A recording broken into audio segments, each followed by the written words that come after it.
Hi, welcome to Moina Bass Fishes. I am Jim Moina, and I bass fish. So we are at the 2023 Major League Fishing Toyota Series on Lake Sam Rayburn. Today was supposed to be day one of the competition. However, high winds caused the cancellation of today, and it was windy. In fact, last night it was so windy that literally this camper was like shaking. So this morning when I woke up, it wasn't shaking, but it was still windy, and they decided to call it quits, which it's no big deal. It seems like this happens all the time, so you just get used to it. So what did I do during my off day? Okay, well, I did go to the store. And look at the shopping bag they give you. So I went to the store, bought some fishing tackle, among other things. That's all I did when I went out in the truck, went to the store. But I kind of worked on my tackle a little bit here, took some time off to watch some silly things on YouTube. And what else did I do? I don't know, worked on some stuff on the computer, and just a lot of excitement. Holy cow, boring. So, but I did spend. There's my receipt. That's $21. That was for 2 lures. So I first went to the counter and bought the initial batch of stuff. That's this receipt for $151.99. Then I remembered what I went there for was to get these 2 items. So all this was just impulse buying, and this is what I really needed, the $20 worth. But anyways, we'll start out with what I kind of was intending to hopefully to find there. And I've never used these. I'm not big on this category of lures, but I did run into some stuff I came across online regarding Sam Rayburn and winter fishing. So not only will they work here in the winter on these bass, but maybe late fall smallmouths back home, maybe wintering largemouths and spotted bass and other southern impoundments. And that would be these tail spinners. So I bought 2 of them, a gold one and a kind of a silver one. So I might even tie one of these on for tomorrow. So that's what I've intended to go there for.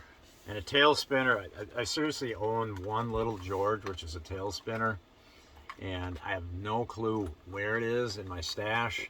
It's probably in my storage locker somewhere. It's a man's, I think it's man's, right? Man's little George. I think I got it from my dad like years and years ago. And it might have some slips too, which aren't too much different than these. Not sure where the slips are either, but I'm sure they're somewhere. Okay, so what else did I get? All right, bought some treble hooks, replacement treble hooks. These are your wide gap EWG type. I don't know if you can see them. So I bought a couple of those. I like to keep stock up on that stuff, because I like to put those on the back of my hard baits. You know, any bait that comes with a treble hook, typically I put these on the rear of those baits, sometimes on the center hooks, but most of the time just on the rear only. All right, bought 2 umbrella rigs. Okay, these are, if you're not familiar, they open up like an umbrella, so you get this thing that's like this, where you tie onto it where my wrists are, and then you put lures on the end of these fingers. And they're somewhat controversial. The pro leagues don't allow them, And certain states have special regulations governing these things. When they first came out, they were extremely good. They still are good, but not as good because the fish have got condition to them. But these are, you know, any cold, it seems like it's more of a cold water niche type of fishing. So anywhere you run into cold water, this is a good thing to have. And also I want to try these on some smallies back home, because, and the reason why is because when I was in the Champions Tour Championship on Serpent Lake, I started on a spot that had smallies, caught aggressive fish right away, and then the guy that was sharing the spot with me, Kyle Shuda, he was throwing an A-rig, and he caught three, I think it was three or four out of that spot, whereas I couldn't get any more to bite. I threw tons of stuff at him, could watch him on my active target, could swim over to my baits, look at him, and swim away. So I did not have a good stock of, I do have some umbrella rigs, but these ones have the little spinners on them, so that's why I bought these, because mostly what I got are like the original ones put out by Mans. I got a bunch of those. So anyways, I got these, and one more note on that Champions Tour. I believe the guy that got second, Hunter Went, he's a young guy, very young, and I was warned that I should watch out for this guy, because he was going to take all my money that was from his aunt, who I met last year at the assisted living home. But anyways, so yeah, he apparently caught a bunch of his fish. He got second in the tournament. He caught a bunch of his fish, smallies, on these umbrella rigs. So I thought maybe I'll get a couple of those. I'm not big on them. The reason I'm not big on them, to be honest about it, I hate saying that. I don't like saying to be honest, because I'm always honest, except when I'm telling somebody where I caught my fish. No, just kidding. But anyways, yes, now I don't even know where I was going with that. Whatever. All right, so what else did I get? I got some more. These are just some regular round bend trebles, red ones.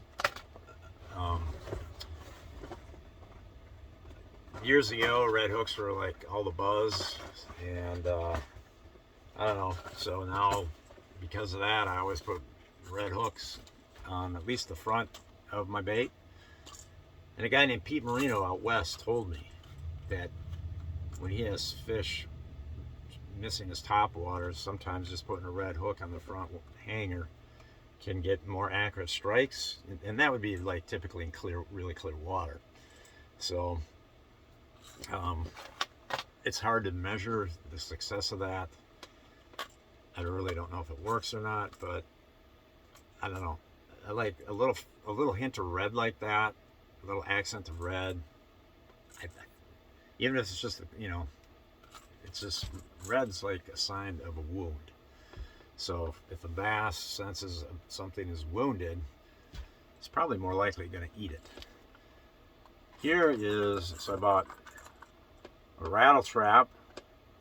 This is a gold one. I realized I didn't have any gold ones, so I bought this gold one here.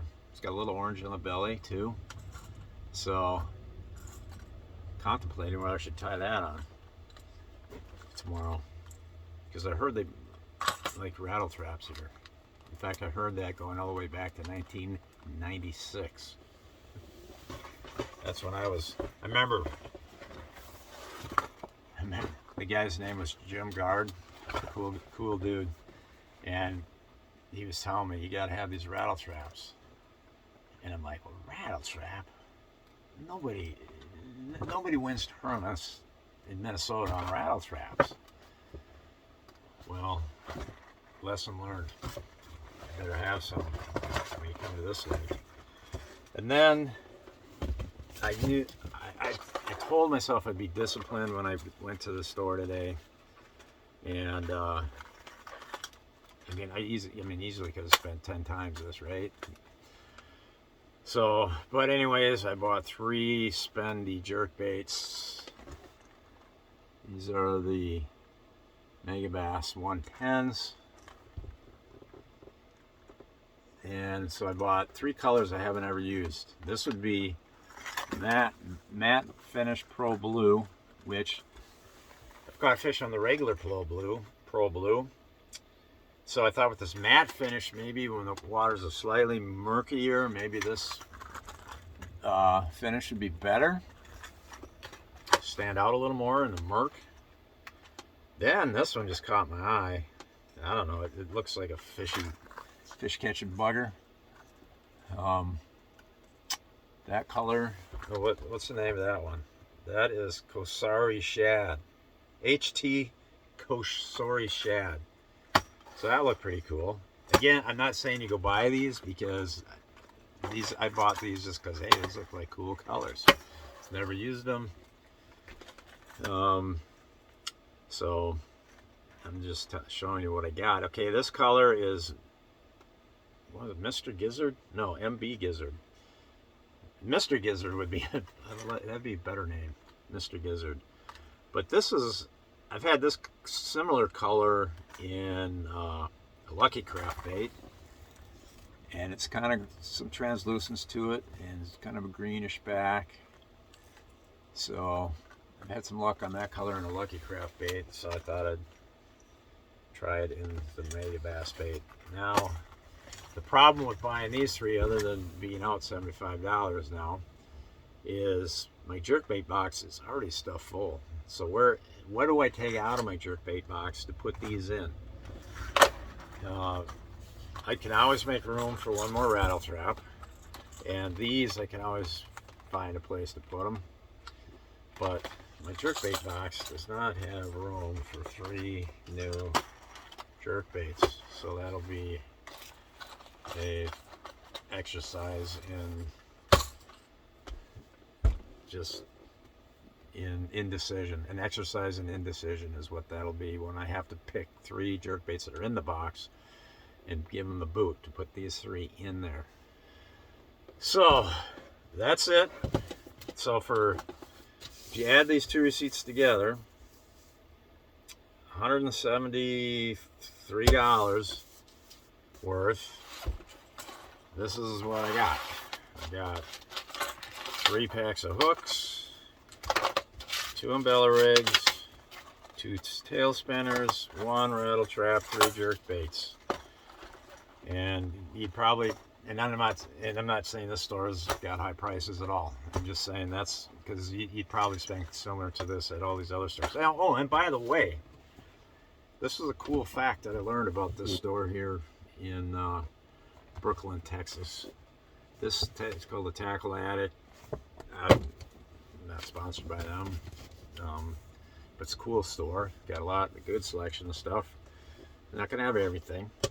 One thing I wanted to find was a light spinning rod, because I need one more of those. They didn't have one. They had a lot of rods, and even when I went to tacklewarehouse.com looking for a light spinning rod, couldn't find any. Especially with cork handles. I'm big on cork handles. I don't like this poodle noodle handle stuff that's so common nowadays. And maybe that's just because of my upbringing, my heritage in fishing. It's always been cork. So anyhow, the cool fact though, back to the cool fact about this place, there used to be a Vikings defensive lineman, and he was kind of a standout on the team. His name was Brian Robinson, and I knew he was active in fishing tournaments and that. I mean, I see his name pop up in some of these Toyota Series and other tournaments, but I had no idea he owned this store, because I've been to the store in past years too, but I think he's co-owner is the way it is, and so that's cool. He's got a jersey hanging near the door, so that's pretty cool.